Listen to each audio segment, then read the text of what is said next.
লজ্জায় অপমানে ওর দিকে আর তাকাতে পারছি না। সাদিয়ার দিক থেকে উল্টো পাশে শুয়ে বালিশে মুখ লুকাইলাম। কুল বালিশটাও তার দখলে।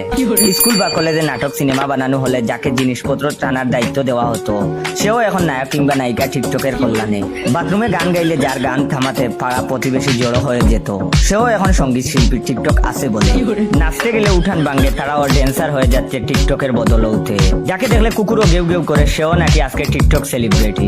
সাদিয়াকে কালকে হঠাৎ করেই দেখি জিহ্বা বের করে টুট টুটু প্রতিবন্ধীর মতো সেলফি তুলছে, মাঝে মাঝে গানের সাথে টুটও মিলাচ্ছে। আমি তখন মনে মনে ভাবলাম শ্বশুর আব্বাই মনে হয় এ ছোট থাকতে টিকা দেয়নি, এমন প্রতিবন্ধীর মতো কেউ সেলফি তুলে। সাথে সাথে শ্বশুরকে ফোন করলাম, শ্বশুরকে লাইনে না পেয়ে শাশুড়ি আম্মাকে ফোন করলাম। রিসিভ হওয়ার সাথে সাথে সালাম দিয়ে বলতে লাগলাম, আম্মা আপনার মেয়েরে ছোট থাকতে টিকা দেননি। এই কথা শুনে শাশুড়ি আম্মার মাথায় যেন বিজলি পড়লো আর বললেন, এটা কেমন কথা বাবা?